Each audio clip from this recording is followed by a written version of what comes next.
All right, good morning and welcome. We are continuing to work through the book of Daniel, and we are now in Daniel chapter 7. And if you'll recall, the first 6 chapters of the book of Daniel are court tales. This is Daniel or one of the 3 other Jewish boys that are in a pagan court, and they are demonstrating how to be faithful to God in the midst of a pagan overlord, whether that be a Babylonian ruler or a Median ruler or a Persian ruler. And that's kind of the sum of the first half of the book of Daniel. So Daniel is 12 chapters. The first 6 chapters deal with these court tales. The second half of Daniel, which is chapters 7 through 12, are visionary literature. They're apocalyptic literature. And so we're going to actually start to see Daniel himself receive visions, and we're going to see that they're going to be interpreted. And there's a sense of complexity with this passage, because this passage, this particular, obviously the entire book was written for particular people at a particular time, but there's a rich history of both Jews and Christians rereading the book of Daniel and using it for new purposes. And I'm going to demonstrate today, I think, that Jesus himself read the book of Daniel in a new way to apply to himself. And I think it's important for us to realize that Daniel 7 had a context in itself, and also Jesus was able to read it for a new context because it's Scripture, and Scripture is applicable in many different ways. So without further ado, we'll start looking at this particular chapter. Okay.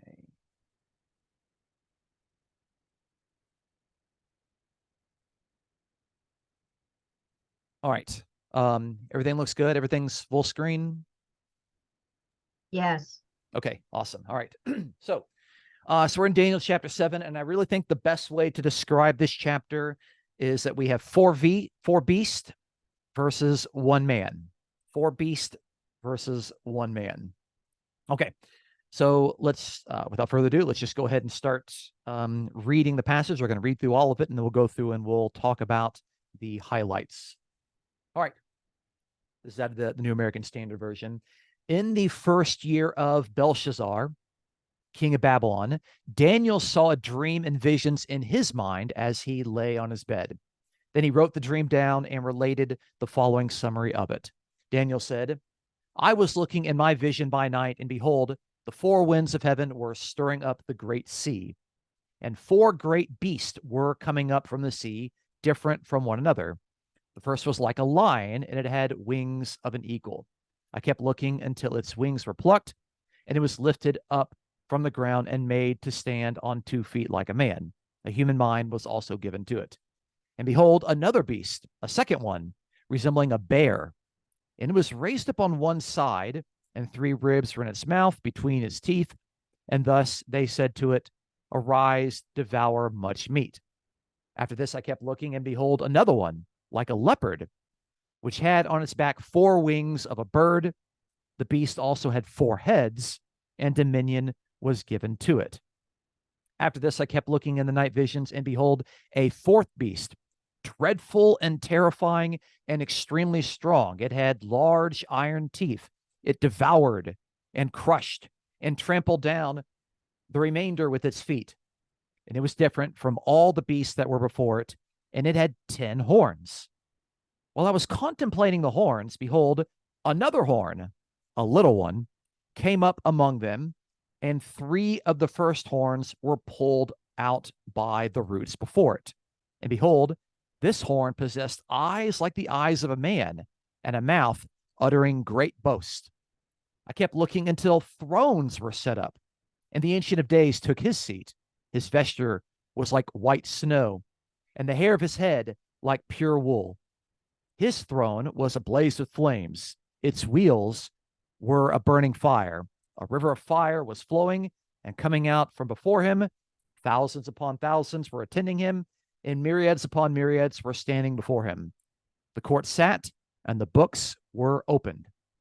I kept looking because of the sound of the boastful words of the horn, which the horn was speaking. I kept looking until the beast was slain, and its body was destroyed, and given to the burning fire. As the rest of the beast, their dominion was taken away, but an extension of life was granted to them for an appointed period of time. I kept looking in the night visions, and behold, with the clouds of heaven, one like a son of man was coming. And he came up to the Ancient of Days and was presented before him. And to him was given dominion, glory, and a kingdom, that all the peoples, nations, and men of every language might serve him. His dominion is an everlasting dominion which will not pass away, and his kingdom is one which will not be destroyed. As for me, Daniel, my spirit was distressed within me, and the visions in my mind kept alarming me. I approached one of those who were standing by and began asking him the exact meaning of all this. So he told me and made known to me the interpretation of these things. Quote, these great beasts, which are four in number, are four kings who will arise from the earth. But the saints of the highest one will receive the kingdom and possess the kingdom forever for all the ages to come. Then I desired to know the exact meaning of the fourth beast, which was different from all the others, exceedingly dreadful, with its teeth of iron and its claws of bronze, and which devoured, crushed, and trampled down the remainder with its feet, and the meaning of the 10 horns that were on its head, and the other horn which came up, and before which 3 of them fell, namely, that horn which had eyes and a mouth uttering great boast, and which was larger in appearance than its associates. I kept looking, and that horn was waging war with the saints and overpowering them until the Ancient of Days came and judgment was passed in favor of the saints of the highest one, and the time arrived when the saints took possession of the kingdom.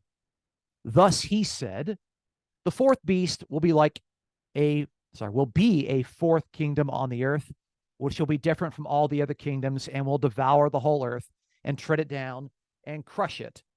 As for the 10 horns, out of this kingdom, 10 kings will arise, and another will arise after them, and he will be different from the previous ones and will subdue 3 kings. He will speak out against the Most High and wear down the saints of the highest one, and he will intend to make alterations in times and in law, and they will be given into his hand for a time, times, and half a time. But the court will sit for judgment, and his dominion will be taken away, annihilated, and destroyed forever. Then the sovereignty and the dominion and the greatness of all the kingdoms under the whole heaven will be given to the people of the saints of the highest one. His kingdom will be an everlasting kingdom, and all the dominions will serve and obey him. At this point, the revelation ended. As for me, Daniel, my thoughts were greatly alarming me, and my face grew pale, but I kept the matter to myself. Okay. Well, there you have it. There's the interpretation, or there's the dream, the vision that Daniel had. And we also have not one, we actually have 2 interpretations. And so it's pretty clear to kind of see the format of this chapter. And I think it's really, really important. If in your Bible you take notes or you have a pencil, what I've actually done is I've actually divided these sections kind of with a line with my pencil, so I can kind of see the flow of it, because I think once you see, how it looks from 30,000 feet, it helps to see how the passage begins and how it's organized. So the first 14 verses involve Daniel's apocalyptic vision of the 4 beasts and the Son of Man. Okay.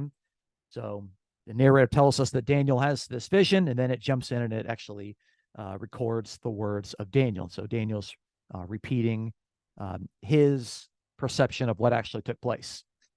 And then in the next 4 verses, we have the angel's first interpretation of Daniel's vision. So Daniel kind of saw he has this, like, someone standing next to him. Actually, it's one of the people that were standing next to him. And this person's actually revealing the vision to Daniel. Okay, and this is not unlike what we saw in the book of Revelation, to where John the Revelator had this vision, and there's an angel that's there that's explaining the vision to him, especially throughout chapters 17, 18, 19, 20, 21, and 22. Okay. However, Daniel doesn't just get it interpreted once, he gets it interpreted twice. And so from verses 19 through 28, which is the end of the chapter, the angel gives a second interpretation of Daniel's vision. So it's kind of interesting. Daniel gets to ask a question, tell me about this. And then he says, that's not good enough. Tell me a little bit more. And the angelic revealer interprets his vision further. So what stands out to me with Daniel, especially after we've seen the first 6th chapter, is that Daniel, who is the interpreter of dreams, needs an angelic interpreter to assist him. Okay, this is Daniel, the one who was able to interpret the dreams of Nebuchadnezzar. He was able to interpret the writing on the wall, and he was able to interpret the intentions and the will of God. But even the interpreter needs his own visions interpreted. And so that involves an angel that's able to do that. Okay. Now, chapter 7 is actually the first of 4, count them 4, apocalyptic visions. Okay. So we're going to have a vision in a self-contained unit in chapter 7, another vision that's a self-contained unit in chapter 8, another vision that's a self-contained unit in chapter 9, and then chapters 10 through 12 is a really, really long self-contained unit, okay? And I'm already dreading how in the world I'm going to have to go and try to teach that, because it's one of the most complex passages in Scripture. Okay, now we have to remember that even though we call these prophecies, I think the more technical term that we should give to this is that they are apocalyptic visions. Okay, we actually didn't see the word prophesy or prophecy in our chapter. We saw visions, and they're apocalyptic visions. Remember, apocalyptic just means to reveal or to unveil, okay? And these chapters are apocalyptic visions, and they're different from the traditional prophets because, specifically, we actually have an angelic interpreter of Daniel's visionary accounts, and we can contrast the way in which these visions are told and revealed to the reader from the ways in which Isaiah, Jeremiah, and Ezekiel have their prophetic words, because in each of those persons, we actually have the word of the Lord coming to Isaiah. So the word of the Lord comes to this prophet, Isaiah, Jeremiah, or Ezekiel, and then those people speak forward that particular word. That's not what actually happens to Daniel. Daniel has a vision, an apocalyptic vision, and he's not able to explain it. He actually needs this approved heavenly interpreter to come and to explain this to him. So that's why, even though in our English Bibles, Daniel's kind of included there with Isaiah, Jeremiah, Ezekiel, he's really in a category by himself. And he's kind of the Old Testament apocalyptic book. And the New Testament apocalyptic book, of course, is the Apocalypse, the book of Revelation. Okay, so hopefully by now you see that Daniel is very much different than Isaiah, Jeremiah, and Ezekiel, although they talk about a lot of similar topics. Okay, so like the other apocalyptic work of the Bible, namely the book of Revelation, readers must take seriously when the angelic revealer gives clear answers to the vision's symbols, okay? This is really important, because if you go online and if you're interested in biblical prophecy or the book of Daniel or Daniel Revelation, or even if you're interested in the kingdom of God, which hopefully you are if you're a Christian. I don't know how you could be a Christian and not be interested in the kingdom of God. Then you're going to be interested in what Daniel has to say. Okay, and so lots of people read Daniel. Lots of people have vastly different interpretations of what Daniel actually is going to say. Okay, now I don't have any sort of arrogance in saying that I've got all the right answers and I'm going to tell you what's right and everyone else is wrong. I'm going to show you the interpretation that currently persuades me. And you know what? Maybe I'm right, maybe I'm wrong. You can decide what you think. And if I come into new data or new information, I'm willing to change my mind on this. But I'm going to show you what I used to believe and what I believe right now, and the reasons why I believe what I believe at this particular point. Okay. But the key thing here is that there are particular times to where the angel is going to give clear explanations to some of the visionary accounts of Daniel's dream. And when that happens, we have to take those things seriously. We saw this in the book of Revelation. The book of Revelation would have either Jesus or the angel give clear definitions for certain things, and we have to take those things seriously. You can't miss the easy points on the test when the teacher gives you the answer. So here we have clear answers that are given. Those are the ones we have to take seriously. You would be absolutely surprised how many people just overlook them, or they ignore them, or they don't take them very seriously, and they give their own meaning as to what these symbols mean. And I think, but the text told you exactly what it means right there. The angels giving you the answers. Okay, so we have to take those things seriously, just like we saw in the book of Revelation. And I think when we do that, I think there's a lot less wiggle room with this particular chapter, because really the angel, if you were kind of reading carefully, the angel tells us a lot. The angel actually reveals to us a lot. Okay, so what do we have in here? We have 4 beasts, and they are coming out of the sea. And these 4 beasts are contrasted with one like a son of man who is coming on the clouds. Okay, so you've got 4 beasts, and you've got 1 human being. You've got the beasts that are coming out of the sea, and the son of man coming on the clouds. Okay, so you've got different you got animals versus human beings, and you've got sea and the clouds. So the contrast between the evil, chaotic sea and the clouds of heaven indicates that the beasts are unholy. Okay, hopefully you're able to discern that in the text. These beasts are not godly beasts that are actively doing the will of God, at least in a way that they would understand and faithfully follow. The Son of Man, however, is likened unto the holy forces belonging to the Ancient of Days. The Son of Man is closely associated with the Ancient of Days, because the Ancient of Days empowers the Son of Man. But the 4 beasts are associated with the sea. And you have to remember that in poetic literature and prophetic literature and in apocalyptic literature, the sea is often something that's chaotic. It needs to be calmed. It needs to be redeemed.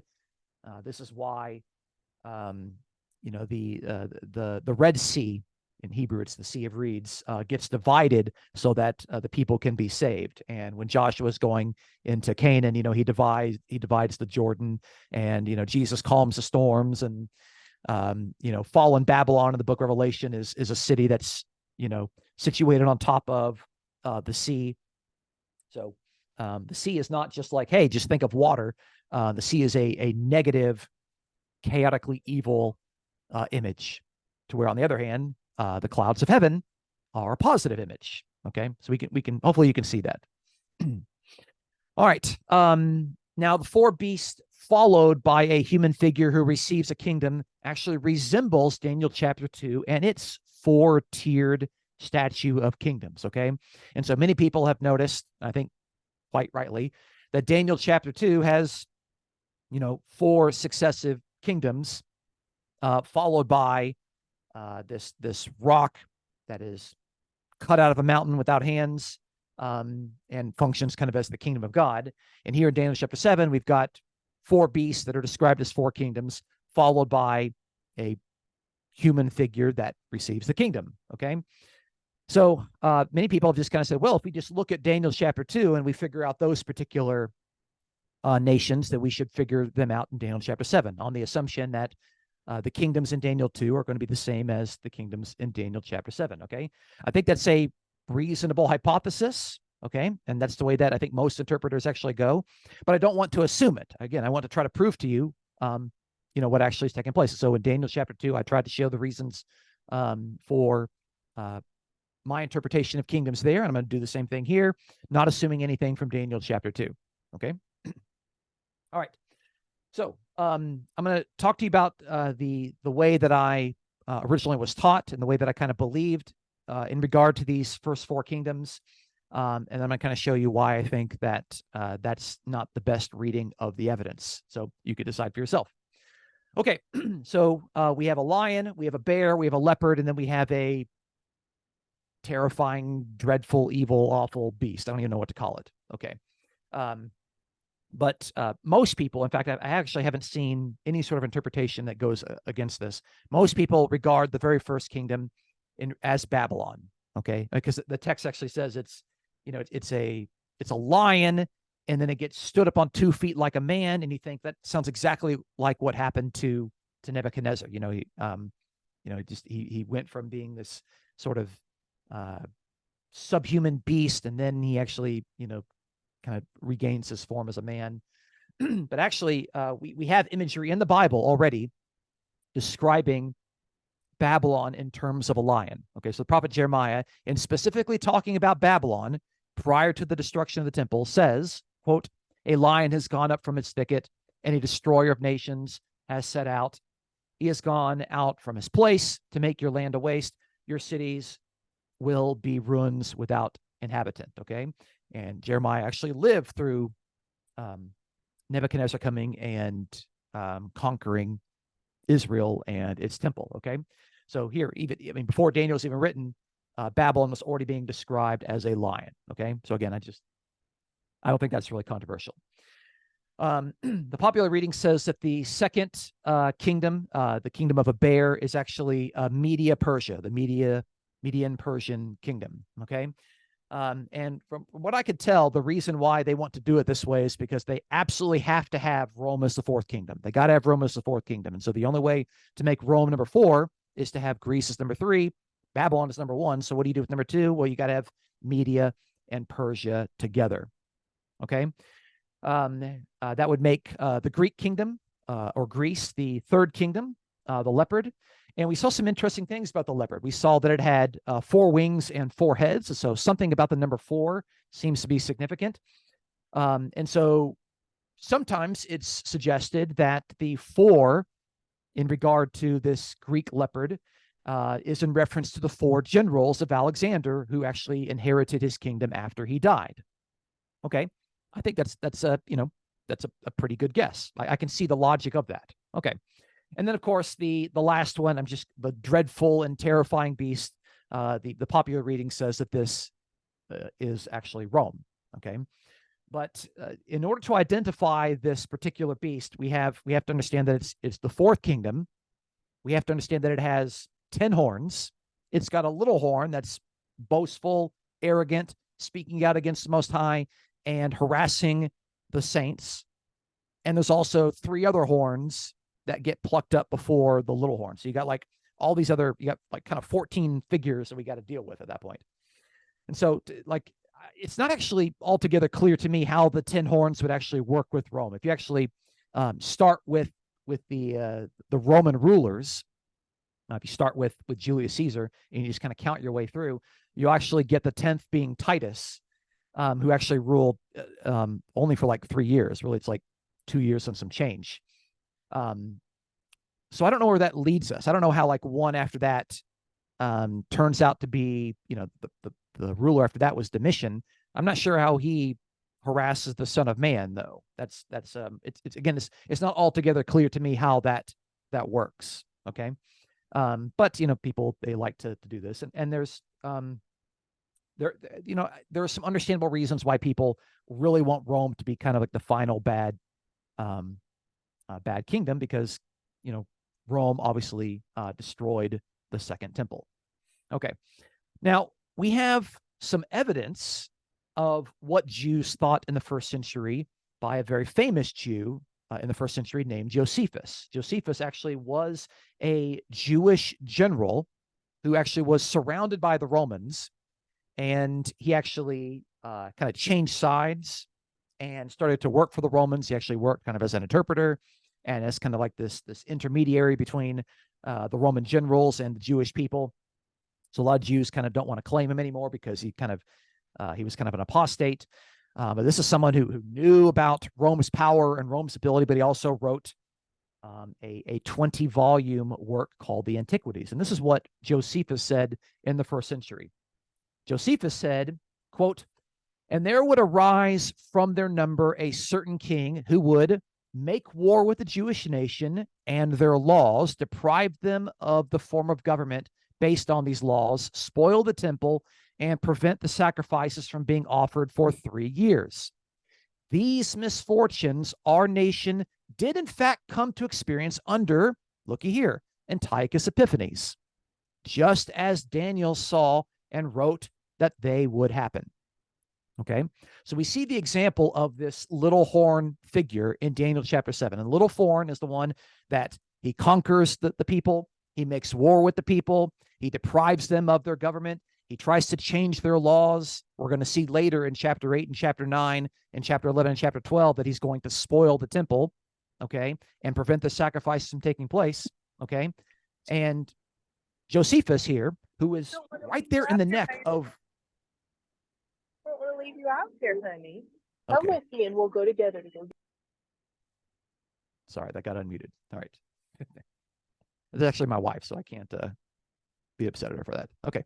All right. So Josephus there, who's right in the midst of Roman rule, is actually saying, actually, all these things that Daniel talked about, that was in reference to Antiochus Epiphanes, who was a Greek ruler. Okay. So that's again a very prominent early Jewish view of this. Okay. So even he, who knew the power of Rome, still said, yeah, this is what Daniel talked about, and it was in reference to this particular guy. Okay. All right. So Josephus actually would not agree with the popular view. All right. So what is the current scholarly reading of Daniel chapter 7, the modern scholarly consensus? Okay. So this is not the popular internet view. This is what, practically all of the commentaries on the book of Daniel have to say on this. Okay. So the lion is Babylon. Basically, all interpretations agree that Babylon is the first kingdom. Number two, they actually see the bear is actually Media, not Media and Persia put together, because Media was actually an independent kingdom. And even the narrative Daniel itself depicts Darius the Mede coming before Cyrus the Persian. And then later in Daniel chapter 11, Daniel's going to retell the history, and he's going to start with a Median empire, and then he's going to jump and talk about a Persian empire as two separate but successive kingdoms. Okay, so this is how Daniel tells history. And we also learn about the bear, that the bear was said to be raised up on one side. It's kind of like he's like lopsided. Like think of a car that's kind of been flipped over on its side. When you look at a car that's been flipped over on its side, you think, well, that car's not going anywhere. And being raised up on one side, to me, suggests a lack of historical achievement. Media really didn't do much, compared to Babylon and Persia and Greece and Rome. It's like the least significant kingdom. But it does talk about the bear, how it is told to arise and to, devour lots of flesh. Media still went to war with Nabonidus, the king of Babylon. It's still, Media initiated that particular battle. Okay. But the key thing is that Media was its own kingdom in and of itself. Okay. And then when Persia came and conquered Media, it was just called the Persian kingdom. Okay. Not Persia plus whatever kingdoms it conquered. The leopard, of course, would be the next kingdom, which would be Persia. And we can actually see some descriptions here of the leopard. The leopard is actually known for its quickness. That's when you think of a leopard, you think of a really fast animal. And we actually can see in Isaiah chapter 41, verse 3, that the actions of Cyrus the Persian, he's actually one that he is so quick that, quote, his feet don't even touch the path. You get the sense like a little cartoon of someone just running and running and running, and it's like they're running so fast that they don't even touch the ground. So we have Isaiah describing Cyrus the Persian as a really fast conqueror. And here we have a leopard describing a kingdom that seems to best fit Persia, not only chronologically, but also from the characteristics that we know of Cyrus the Persian. And of course, later in Daniel chapter 11, Daniel is going to talk about 4 Persian kings that are immediately succeeded by Greece. And so he says in chapter 11, verse 2, he says, behold, 3 more kings, and the 3 more is after the Median king. 3 more kings are going to arise in Persia. Then a 4th will gain far more riches than all of them. As soon as he becomes strong through his riches, he will arouse the whole empire against the realm of Greece. Okay. So Daniel mentions 4 kings in particular. Okay. What do we know about the leopard? It's got 4 wings. It's got 4 heads. Okay. So some people will say, well, the 4 could potentially describe the Greek kingdom and the 4 generals, but why focus just on those 4? Okay. To where Daniel itself describes Persia with 4 particular kings, 4 exactly, followed by the Greek kingdom. Okay. So I think that's a better explanation of the number 4 in regard to Persia. And this, of course, leads to the final beast, the dreadful and terrifying beast, namely Greece. Okay. And you have to recall that Antiochus Epiphanes is a Greek king that came out of this Greek kingdom. This is Alexander the Great's kingdom. Okay. So again, that's just starting with Babylon, just counting your kingdoms clearly and just working your way through. All right. Now, in regard to the 10 horns, the prideful little horn, and the 3 further horns, we can look at history and we can look at and name exactly who these people are. We know exactly who these people are. Okay, so let me give you some further reasons why I think the 4th kingdom is actually Greece. So if you take the 10 rulers of Greece, beginning from the moment of Persia's defeat, okay, you would obviously have Alexander the Great. Okay, and you can look this up. You can look and see the chronology of the various kings that took place, the various rulers that have that kind of came out from the death of Alexander the Great, and you can kind of see how they work. You'll have Alexander the Great. You'll have Philip and Alexander the Fourth. Okay, they didn't last very long. Okay, then we have Seleucus the First, Antiochus the First, Antiochus the Second, Seleucus the Second, Seleucus the Third, Antiochus the Third, and finally Seleucus the Fourth. Okay, so we have those 10 rulers right there. We have that. All right.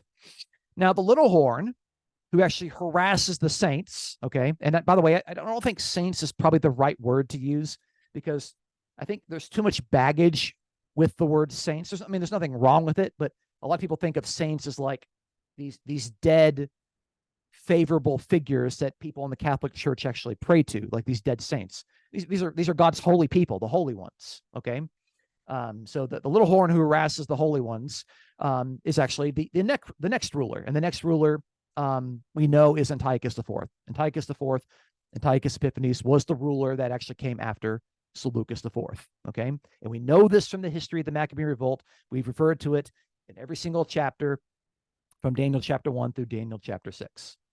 Okay, so there's no surprise there.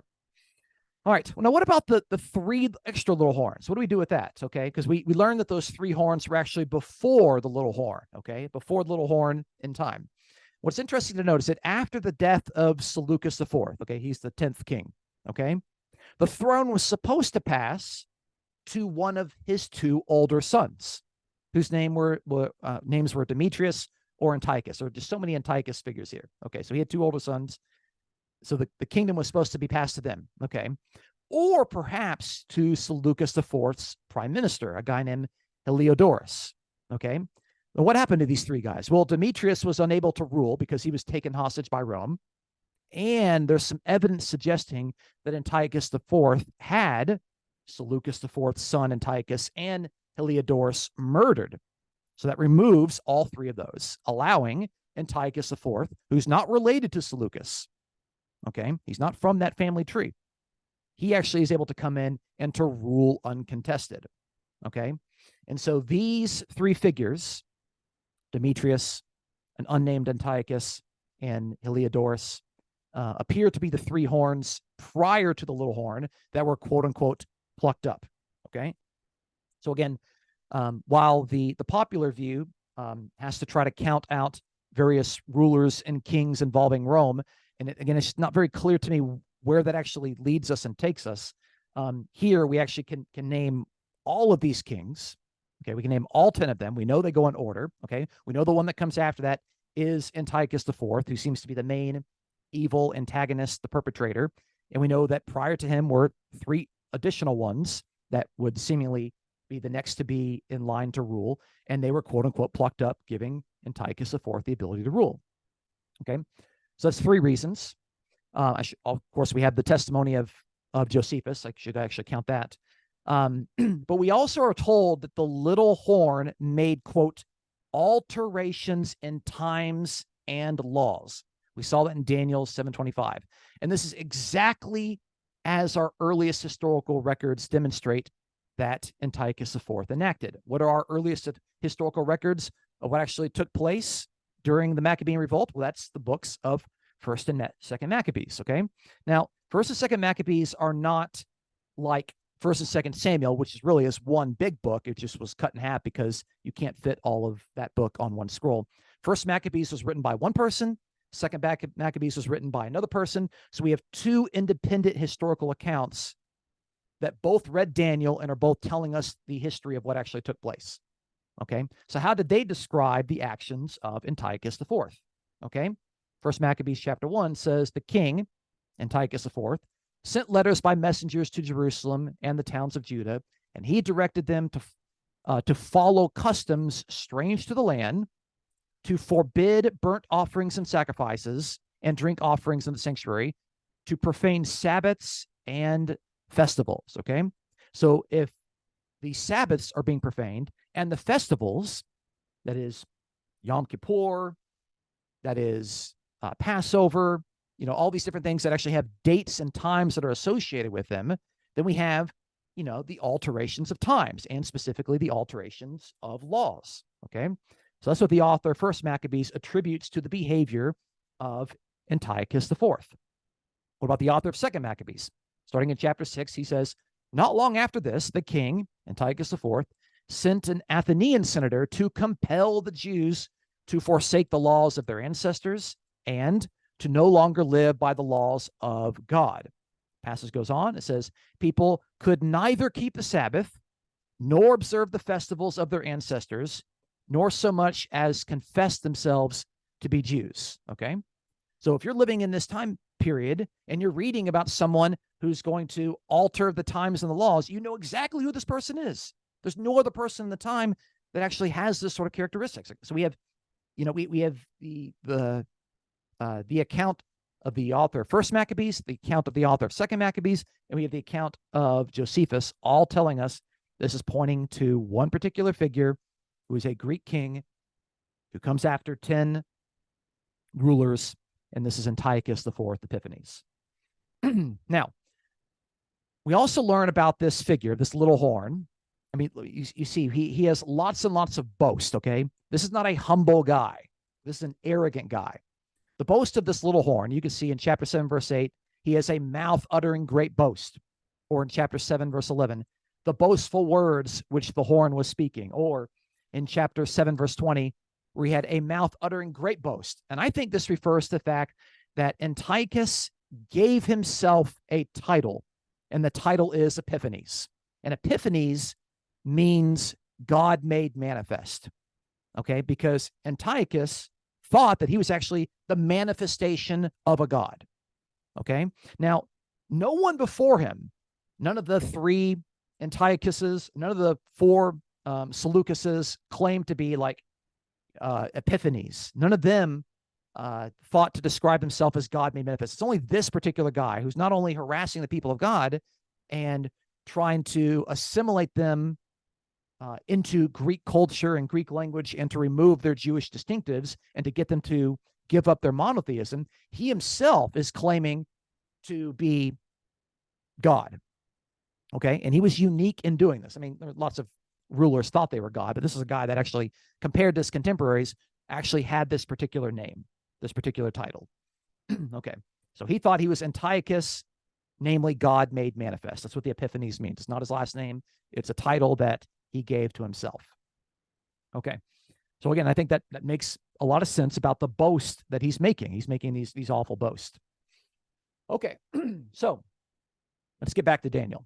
All right, away from history, back to Daniel. Okay, so in order to judge the little horn, who rules the fourth, in my opinion, Greek kingdom, Daniel tells us that thrones were set up for judgment, and the Ancient of Days takes away his dominion, the dominion of this little horn, and he gives it to the Son of Man. Okay, and as you're reading this, you want to be thinking about what we've talked about earlier in Daniel chapter 6.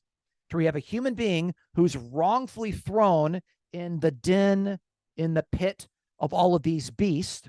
But when God vindicates and rescues this human being, he comes up out of it, and the human being has been rescued and delivered from the attacking beast. And we need to keep that theology very, very clear in our mind, because here it's very clear that we have four beasts that are attacking God's holy people, and then the Son of Man comes and God is able to vindicate. So theologically, when the dominion of animals is given back to human beings, this is when order is restored to God's creation, as we see in Genesis chapter 1. Genesis chapter 1, verse 27, verse 28, God blessed Adam and said, be fruitful, multiply, fill the earth, and subdue the earth, and rule over the fish of the sea, the birds of the air, and over every creeping thing that is on the earth. Okay. So human beings were created to rule over the animals. So when the animals are actually ruling over human beings, creation is not in the way that God had intended. Creation is upside down. Okay. And when creation is upside down, God's got to step in and do his God thing and say, nope, let's put human beings back on top. That's the way that I intended it. Let's fix this right now. Okay. So the vision in Daniel 7 is a little bit terrifying because it looks like the beasts are out of control until God comes in with judgment. He's called the Ancient of Days, and literally in Aramaic, he's the Ancient One of Days, indicating that, of course, that God is a single person. And he vindicates the people, but he does so by vindicating the Son of Man, a human figure in contrast to the beast. Okay, so Daniel actually asks for an interpretation, and the angel answers the dream in very specific ways. And we have to allow the interpretation that the angel gives to give us clear definitions to the symbolic language that's used in the first part, in verses 1 through 14. For example, Daniel sees 4 beasts from the sea. That's described in chapter 7, verse 4. Okay? But the angel tells us that this refers to 4 kings, or in the Greek translation, 4 kingdoms that are from the earth. Well, which one is it? Is it from the sea or is it from the earth? Well, both of them are kind of described as kind of realms that are opposite of heaven, realms that are in need of redemption. Okay? This is probably not unlike what we see in the book of Revelation, where you have a beast that comes out of the sea and another beast that comes out of the land. Okay, so here he tells us what are these 4 beasts? There are 4 kings, 4 kingdoms, and they're earthly kingdoms. Okay, this is not the God of heaven establishing a kingdom. Okay, so again, that's the angel giving us the interpretation. So the original vision is in verse 4, and the answer the angel gives is in verse 17. Okay, now here's the thing that most people overlook. We have the interpretation of the beast. The beast are described as 4 kings, 4 kingdoms. But then we have in verses 13 to 14, we have one like a son of man who receives God's dominion, God's glory, and God's kingdom. But for the rest of the passage, the Son of Man figure doesn't show up anymore. He's only there in verse 13, and that's it. That's the last you hear of him. But when the angel interprets the Son of Man figure, look at what he says. He actually interprets the Son of Man figure as the saints, the holy ones of the Most High, who will receive the kingdom in verse 18. This is very, very important. You can't overlook this and see it. In other words, the Son of Man is a single representative figure for the holy people of God, specifically the holy people of God who suffer, just like the beasts represent evil kingdoms on the earth. Okay, so if beasts represent kingdoms, then the Son of Man represents the holy people of God who are suffering. Okay, that's really important. Okay, the Son of Man is a single representative figure. Okay, very important. I think it's going to be very important if we start to think how Jesus understood himself. Did Jesus understand himself as a representative figure for the people of God who are suffering? It's interesting to speculate on. We'll talk a little bit more about that later. Okay, so that's the angel's first interpretation of the vision. So Daniel's second request for an interpretation focuses on the 4th kingdom. He's not interested in 1, 2, or 3. He's like, I only want to know about the 4th one. Okay, he wants to know about the 4th one, the 10 horns, the other boastful horn, and the holy ones who end up taking possession of the kingdom. Okay, so that's what's mentioned there in verses 19 through 22. All right, so the angel gives us some more information. So he tells us about the 4th beast. Okay, the 4th beast is mentioned in verses 7 through 8. But of course, the angel tells us what is the 4th beast. He says it's, quote, a 4th kingdom on the earth. Okay, so when he said earlier that the 4 beasts are 4 kings, and I said the kings are really kingdoms, we get clarification here where he says the 4th beast is a 4th kingdom on the earth. All right. All right. What about the 10 horns belonging to this 4th kingdom? That's in the vision in verse 7. But when the angel reveals this, the 10 horns referred to 10 kings who will arise. Okay, we probably could have figured that out on our own, but it's nice to have the explanation from the interpreting angel. Okay, what about the little horn? The little horn is mentioned in Daniel's vision in verse 8. That the angel, and he tells us the little horn is another who will arise, and he will subdue 3 kings. Okay, so there's a relationship between him and the 3 kings. All right, now we learn something very specific about this little horn.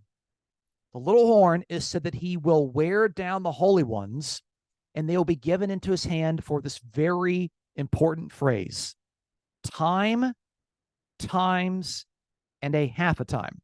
And that's at 725. Okay, it's a very important passage. Okay, now the Aramaic word for time, okay, this word Edon, also appears in the chapter we've already looked at, in Daniel chapter 4. Okay, when it talked about the fact that Nebuchadnezzar was going to eat grass like an animal for 7 periods of time until he came to recognize that the Most High God is a true God. Okay, and most translations regard that as 7 years. Okay, 7, kind of that perfect number of God right there. All right, so and actually in the Greek translations, they translated the Aramaic word into the Greek word for year, the word et. Okay, so most people regard a time as a year. So the logic of time, times, and a half a time, meaning year, years, and a half of year, would be the following. This is the logic that people would have. Time is 1 year. Times is a doubling, namely 2 years, and a half a time is half a year. So you add that together, 1 plus 2 plus a half, and you get 3.5 years, meaning the little horn will wear down the holy ones, and they'll be given into his hand for 3.5 years. Guess what? This fits the history of the Maccabean revolt that went from 167 through 164, literally ending in December of 164, 3.5 years. And it also fits the period of the 3 years mentioned by Josephus. He just kind of rounds it to 3 years, but it's clear that's the same amount of time. And we also know that this is the particular number that started to influence even the symbolism in the book of Revelation, to where a time of 3.5 years or 42 months or 1,260 days is a time of persecution of the people of God because of this original reference. This is the foundational reference right here. Okay, so that's the logic of it. Time, times, and half a time is year, 2 years, and a half year, meaning 3.5 years. Now think about this. Okay, if 7 is the number of completion, and we know how these apocalyptic works like to use their numbers in symbolic ways, okay, but not in ways that you could just kind of attribute any definition to it you want, but I think in reasonable ways. Okay, so if 7 is the number of perfection, okay, so I want you to just think of it like this.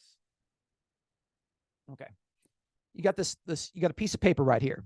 Okay, perfect piece of paper, nothing on it. But if I take it and I rip it in half, you see what I did? It's no longer perfect. I ripped it in half. What do we have here? 3.5 is kind of like the cutting in half of a perfect number, meaning it is now incomplete. It's been cut short. It's been cut short by God, because the holy ones are given into his hand for this particular time until God intervenes and judges. It's like it's a shortened period, because at the end of it, God jumps in and God is able to rescue and to vindicate and to save. Okay, so if you think of 3.5 as kind of a cutting short, in the sense of God intervening to cut short something that was originally 7, then we can start to make sense of how that works. But of course, 3.5 is also the specific period of time that took place from the setting up of the image in the temple in 167 and the time of the cleansing of the temple in December of 164 BC. Okay, so again, I'm trying to give you a historical situation here, give you the symbolism here, and showing how it all lines up with history, and it fits, I think, very well. Okay, so while the previous kingdoms, Babylon, Media, and Persia, they were all defeated by military conquest and war. The fourth kingdom, arguably the Greek kingdom, we are told by Daniel, is going to have its dominion taken away when the court sits for judgment, okay? When God decides he's going to judge, okay? And so this is really an important clue for the readers, okay? Because the readers are in the midst of this time of the Maccabean revolt, okay? To where you basically, if you're a Jew, you have three options. Option number one, compromise and accommodate with Greek culture. Give up your Judaism, give up your monotheism, give up your distinctive identity as people of God. Option number two, pick up your weapons, pick up your swords, pick up your pitchforks, and violently revolt as a way to resist. Option number three, don't accommodate, but don't respond with violence. Stay faithful and wait and trust God. Option number three, okay? So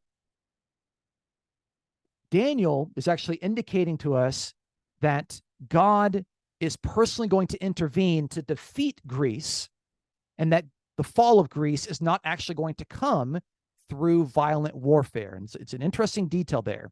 It's trying to tell the readers that, hey, the way that you're supposed to read this and apply it to your life is to wait for God faithfully, loyally, obediently, without compromising with the culture.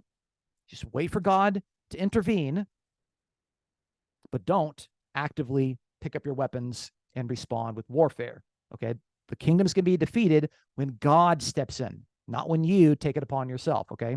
So Daniel is trying to give one very specific option for Jews who basically had three different options during that time period. Okay, so according to Daniel 7, when God intervenes and removes Antiochus IV Epiphanes from his rule, then the kingdom will be given to the holy ones of the Most High. It says that in 725. And guess what? Eventually, the Maccabean revolt earned Israel its independence, and it earned Israel its ownership of its own kingdom for the first time in over 400 years. Now, you might think that 400 years is not a long time in kind of the vast history of the world, but, you know, it's longer than the history of America if you think, you know, 1776, okay? So, you know, Israel lost its own independence in 587 with Babylon, and it regains it, you know, effectively in, you know, 164, okay? So, they, you know, finally they're free, and they're going to have their own independence at that time until Rome decides to come in about 100 years later, a little bit longer than 100 years. And they come in and they take charge, okay? But yeah, it was a big deal for them to actually have possession of their kingdom. The kingdom was actually given over to Israel, and they were able to rule it in their own way.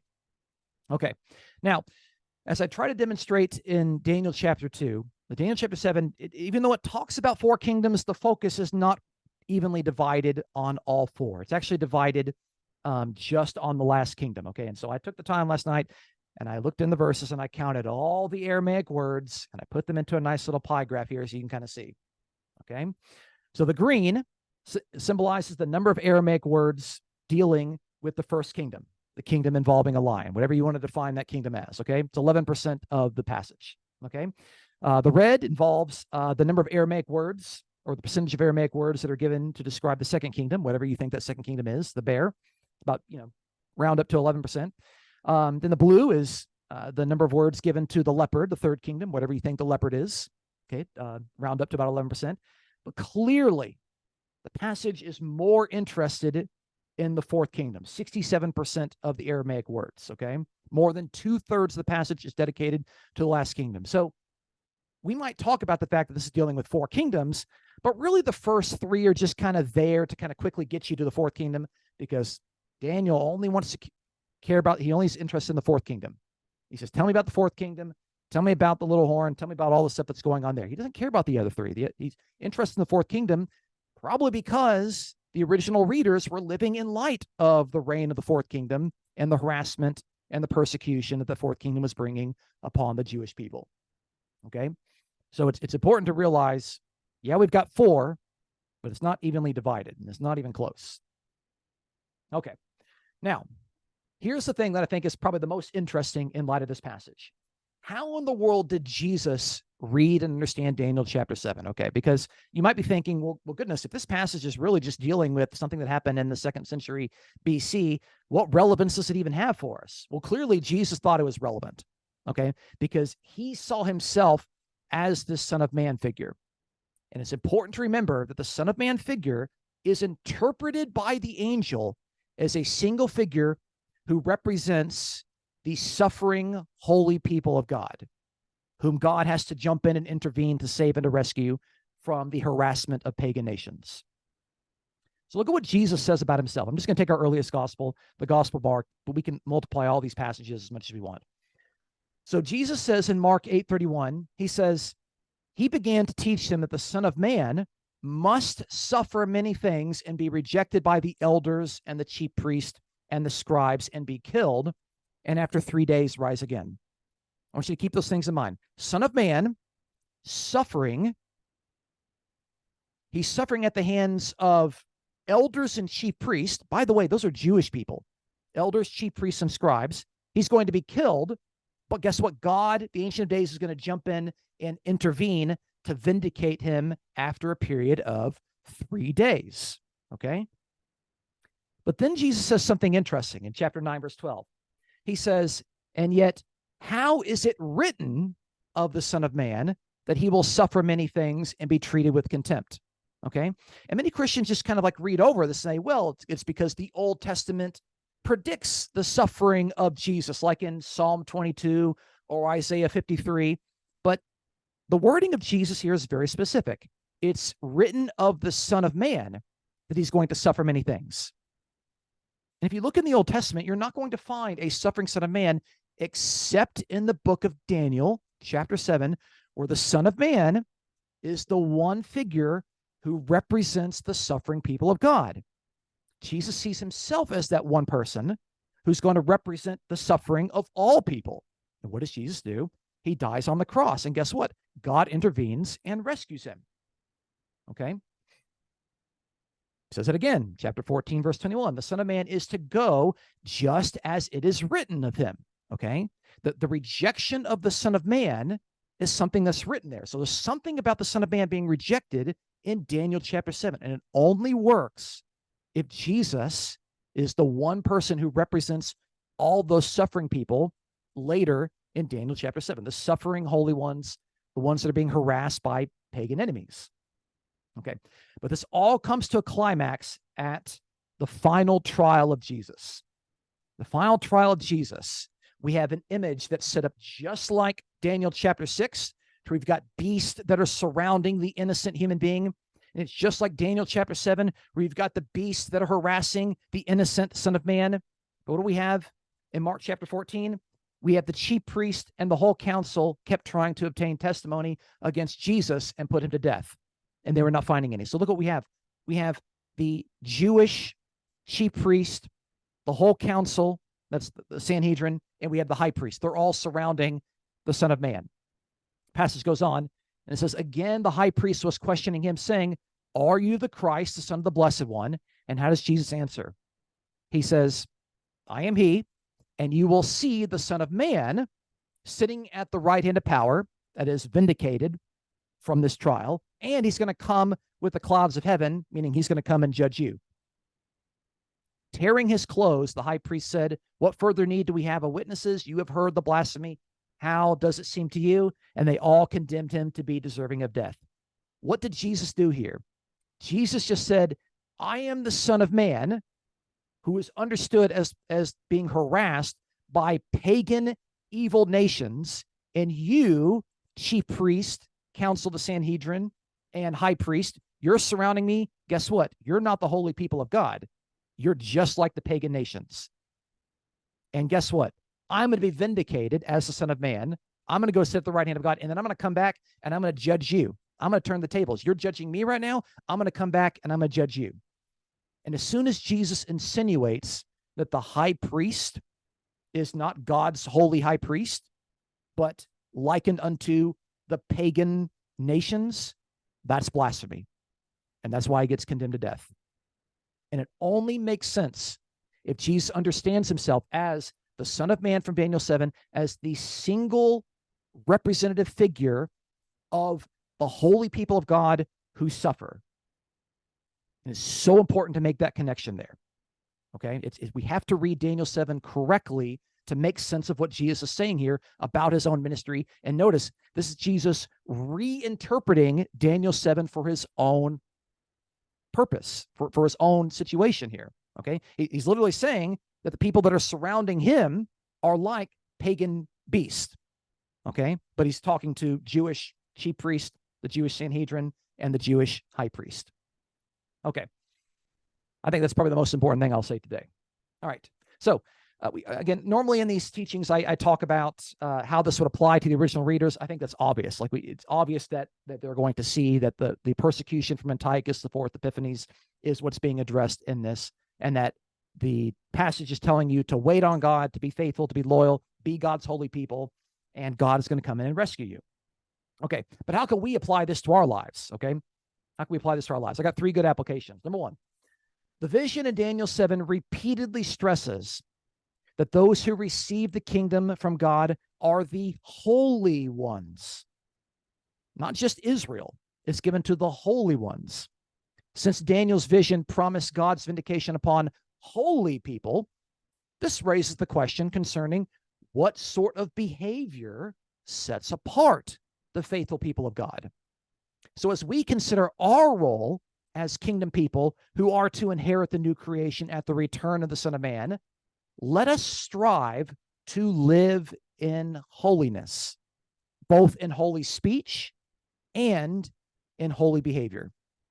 In other words, if the kingdom is going to be given to not just anybody, but to holy people, we need to think what it means to be holy.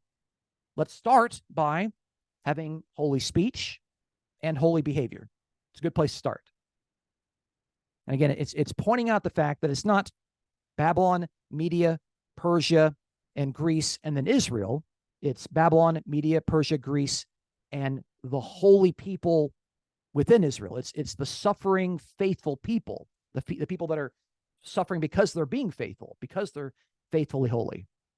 Number 2, Jesus viewed himself as the Son of Man spoken of in Daniel chapter 7, the single individual who represented the suffering people of God. And since the Son of Man suffered on our behalf, our appreciative response should be to faithfully follow and obey his commands. If Jesus is the single person who suffers on behalf of others, and we know that he did that on the cross, if he did that for us, and we recognize that, and we recognize the connection, then what do we do? How do we respond to that? I think the most appreciative thing we can do is to say, I'm going to follow your ways. I'm going to obey you. I'm going to do what you say. I'm going to be loyal, and I'm going to trust you. Lastly, number 3, along the same lines, the Ancient of Days intervened to rescue the suffering Son of Man from the evil beast. Since we have come to understand the true nature of this vindication at the resurrection of Jesus, let us seek to give the Ancient of Days the glory, the praise, and the thanks that he rightfully deserves. If God rescued Jesus, namely he vindicated the Son of Man, the one who suffered on our behalf by raising Jesus from the dead on the cross, then God deserves all the glory, all the praise, and all of our thanksgiving. Okay, so that's what I have with Daniel 7. I know we've kind of gone for a long time. I'm going to cut the video right here. Thank you so much for watching, and check out the description in the video if you want to find out how to get in touch with us, and appreciate you watching. Hopefully you've benefited from this, and have a good day.